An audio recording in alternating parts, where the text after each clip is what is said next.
I was born to be the collector. To protect a world I cannot be a part of. Destined to be feared for what I am. It is my fate.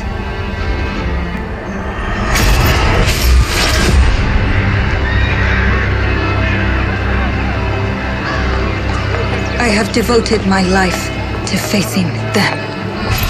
Those granted the power to raise souls. Those corrupted by their gifts.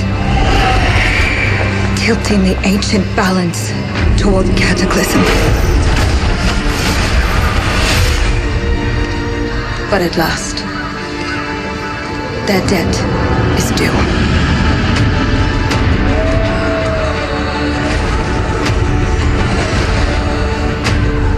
Every choice, every breath has led me to this moment. As the moon bears witness, I take the first step. My time has come.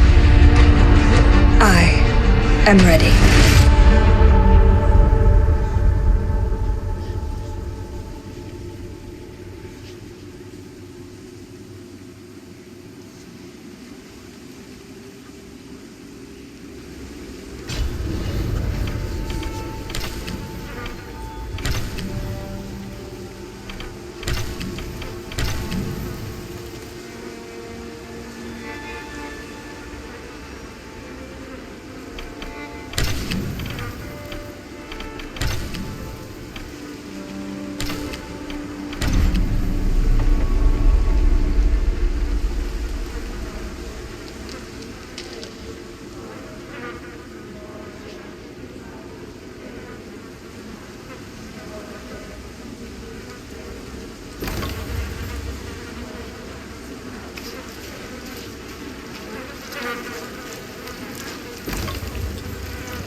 Please come in. Professor Lucas? Yes. Yes, and you must be Cleo. I'm up here. Please join me. Be right there.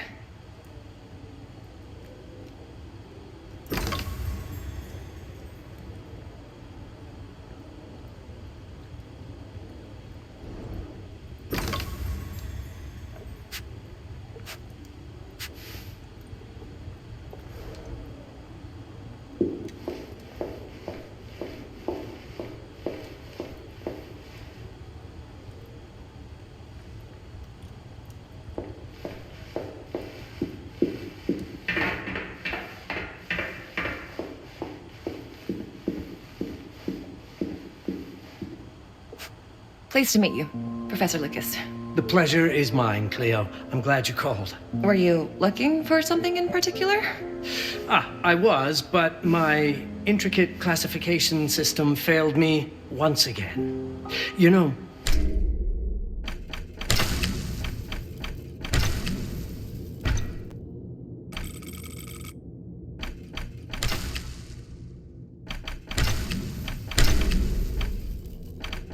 this is the exact spot where I met your father for the first time. Really? Yes, he was looking for essays on Rembrandt and other Dutch masters. His arms were brimming with books. He could barely see in front of himself. That sounds like my father. Yes. I recognized myself in his eagerness to learn. The same eagerness that brings you here, I suppose. Oh. Yes. I have the letter he gave me. Could you have a look? Absolutely. Let's go to my desk. So how's my dear friend Aaron? You called my father a friend. Of course. He never talked about you before giving me the letter. I was devastated when he told me about his condition. I'm sorry, Cleo. He told you? When? I saw him about a year ago. He warned me that you were going to call when you were ready. Oh. I guess he told you a lot. Not much more. He is a very private person, as you know. Now, let's see that intriguing letter.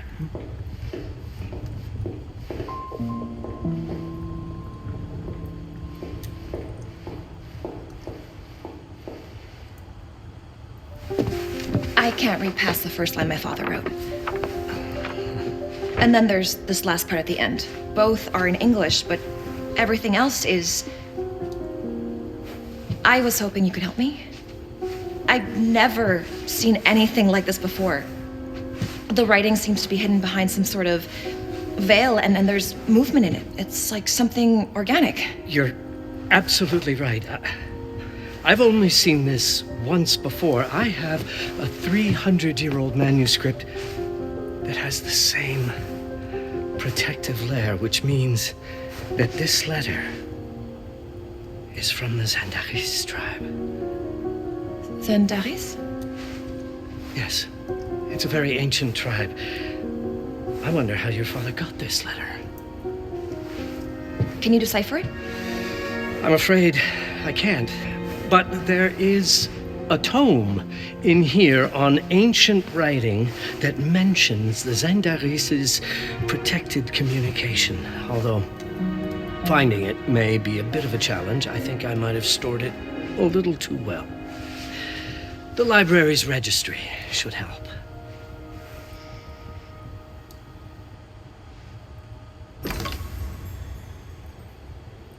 Have you checked the ancient writing system section? The library's registry might help. It's right there in the center.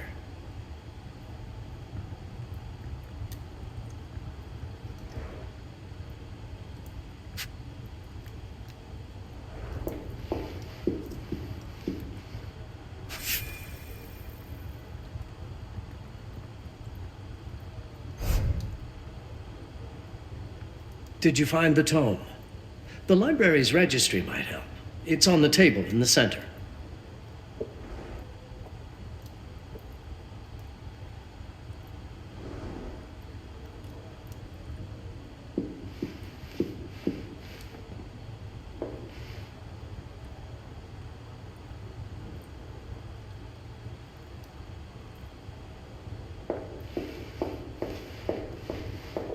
Consult the registry on the central table to locate the section on ancient writing systems. That is likely where you will find the book.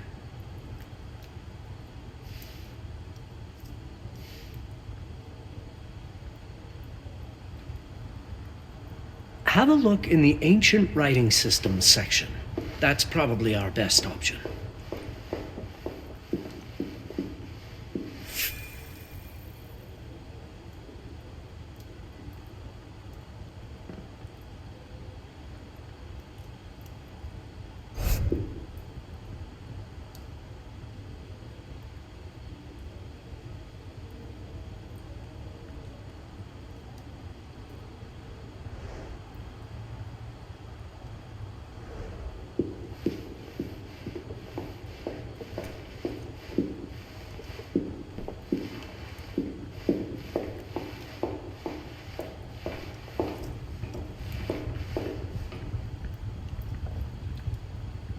Have you checked the ancient writing systems section?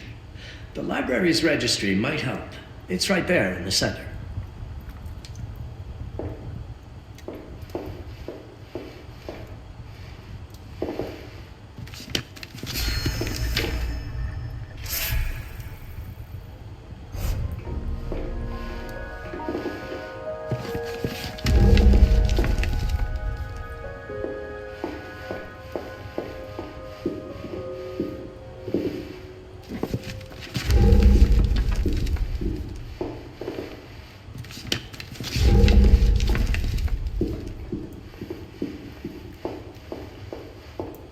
What did you find? Protected Zendara's information. Yes, of course. So you've heard of it before? I thought it was a legend. It varies depending on the source. I've never seen one. They said it appears as something unremarkable. I wonder, has your father ever given you something other than the letter? Something like a key or a pendant? He gave this to me when I was a child. But I don't think it has anything to do with... Fascinating. I don't see how this could help us decipher a language. Doesn't hurt to try.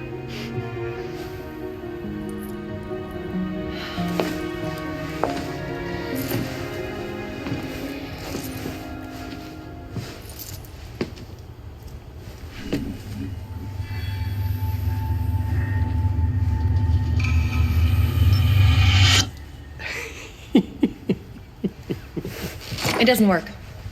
It's all right. Aaron has thought this through.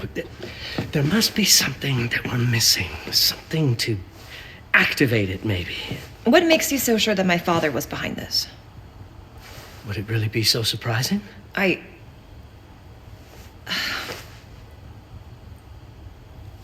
just wish he had told me more before he... I understand, but this is his way to do so. Aaron made sure that we would meet in this very room. He's a brilliant man. None of this is coincidence. Have a look around. See if there's anything that piques your interest. Something only you could notice.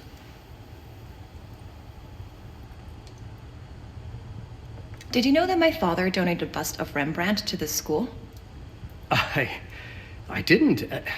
I'm afraid to say I never paid much attention to their donors. That must mean something, right? I know he loves this school, but... I'd say follow that lead. There's a section in this library dedicated to Rembrandt.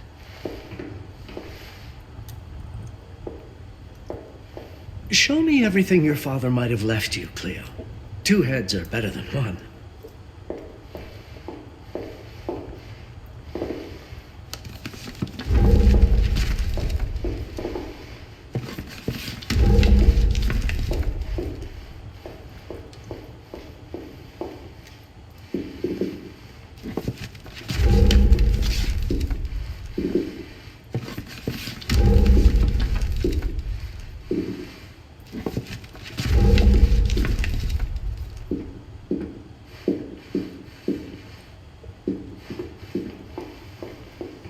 If Aaron did leave us something, It wouldn't be surprising if it tied back to Rembrandt in one way or another.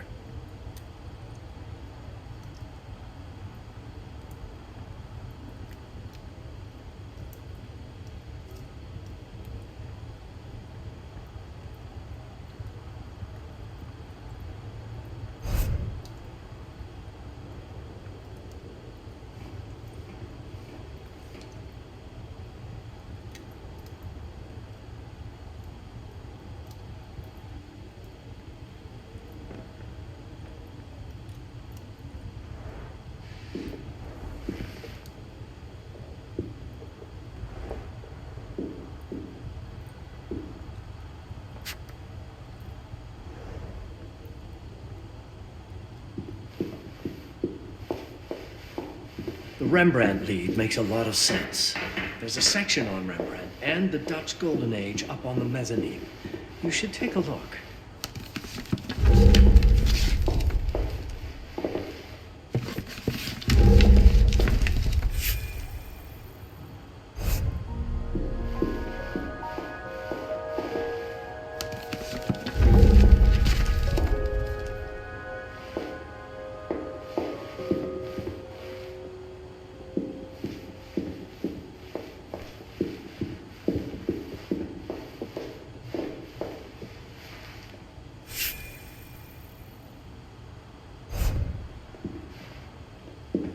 Show me everything your father might have left you, Cleo. 2 heads are better than 1.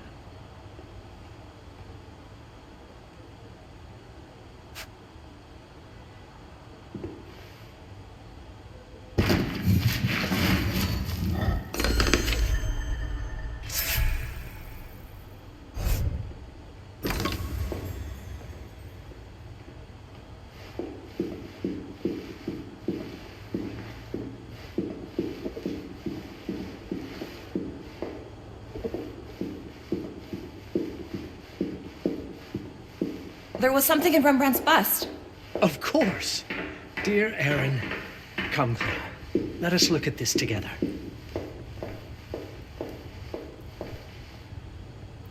My father left me a note. Wonderful. I don't understand it, but my name's on it. Let's see. Do you know what these symbols mean? It seems to refer to a special tool.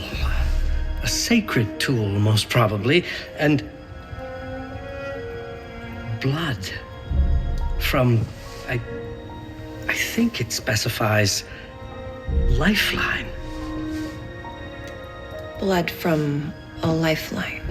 I remember. From the hand.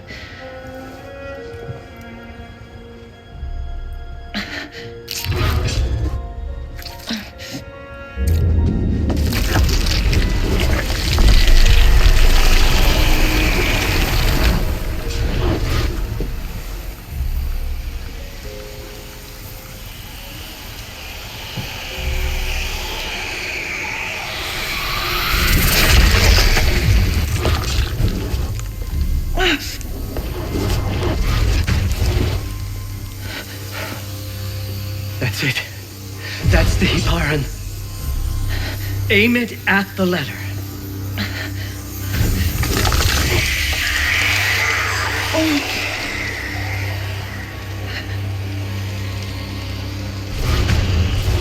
Are you all right? Yes. It's... Cleo, if you're reading this, Papa? it means you're experiencing Nux. It's this dark energy you can feel through your guts. Don't worry.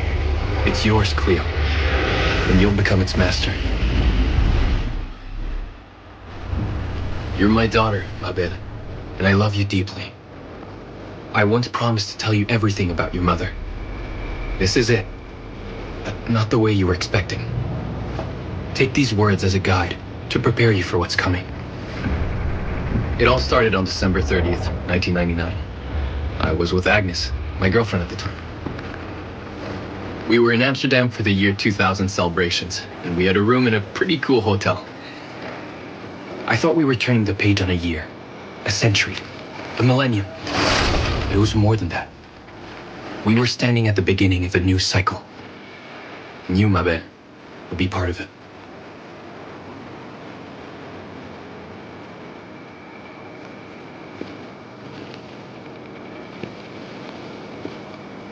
Everything starts with Agnes, as far as you and I are concerned, Cleo. But in fact, it's hard to grasp how ancient this story is.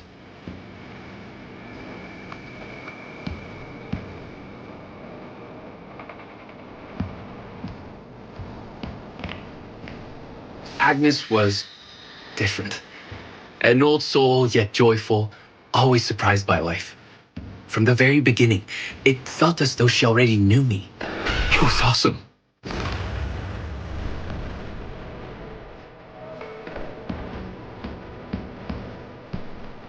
Agnes had planned something for us in our room that night. Some of her belongings had already been delivered. Ancient artifacts. I was fascinated.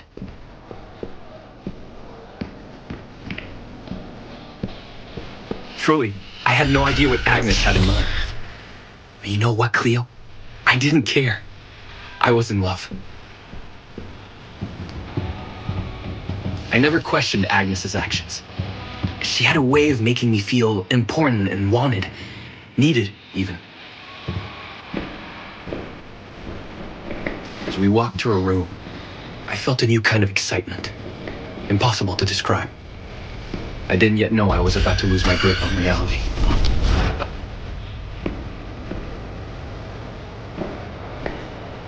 As you'll see, my bed, losing my grip on reality is an understatement.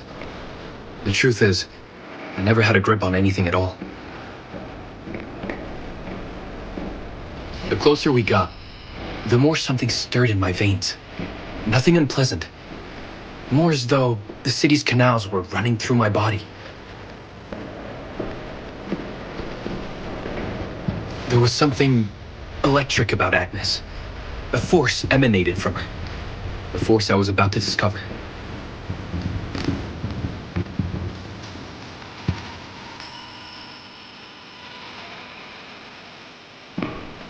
All in all, what awaited me in that room never felt threatening, Cleo. Deep inside, somehow, it always felt as though I'd been chosen.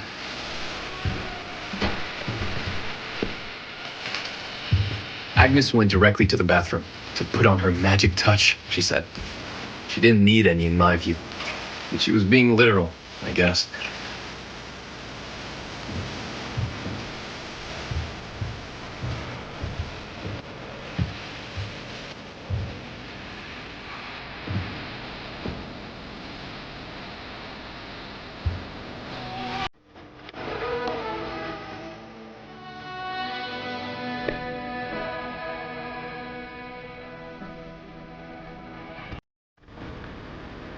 Could you set up my relics the way I told you to?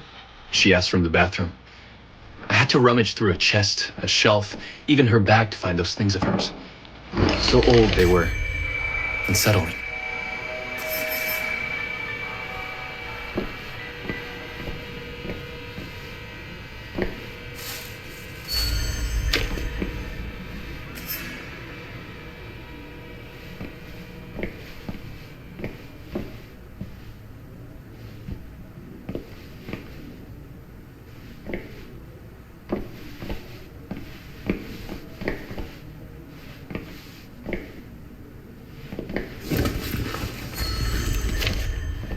Did all my mirrors get installed? She asked.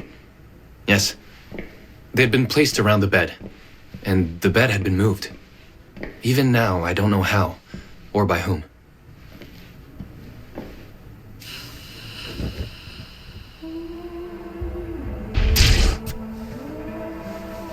When everything was ready as Agnes requested, she came out of the bathroom.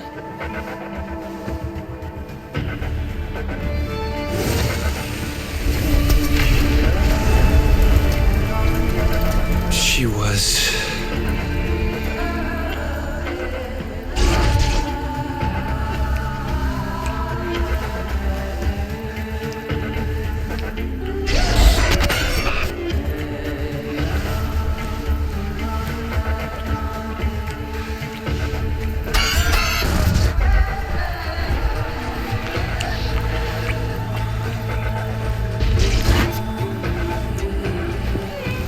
no words to describe what followed, Cleo. It felt ethereal until I lost the thread.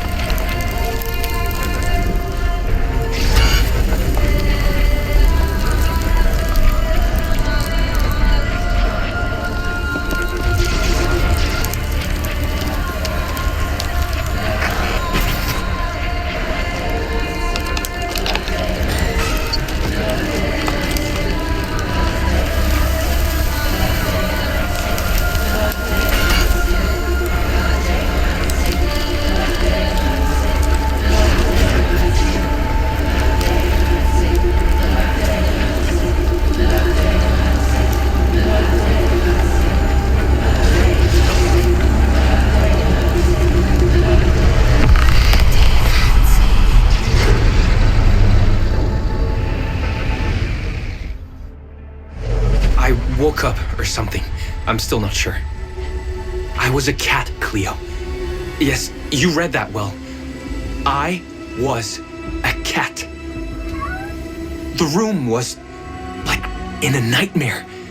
Agnes was floating, literally, and seemed frozen in time. Of course, I thought I was dreaming, but not for long. It was too real somehow. I could feel the fur on my body.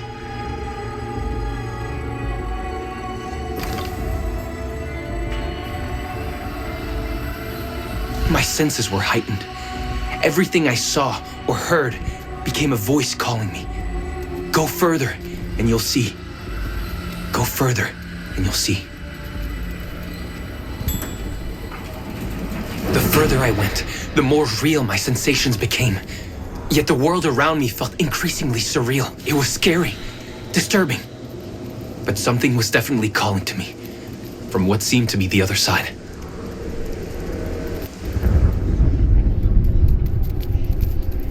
And then, in a forest, yes, a forest, I knew it in my bones. It was someone calling me. A woman. Things were blurring together, Cleo. My cat spirit, a thirst for freedom, for leaping onto anything. And I saw her. Frozen in time, like Agnes in the room. And my cat spirit again, a need to size her up.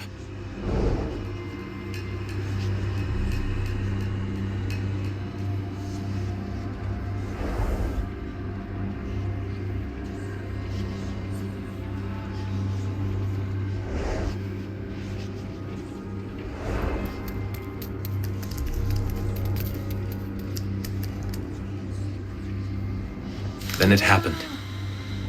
For a brief moment, I became fully feline.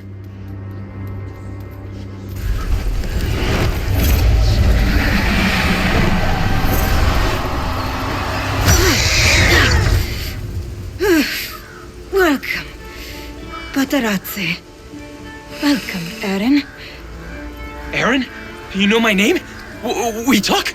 I can talk? I was in shock, Cleo. Nothing made sense.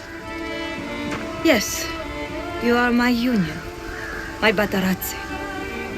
My cat. Of course. But what?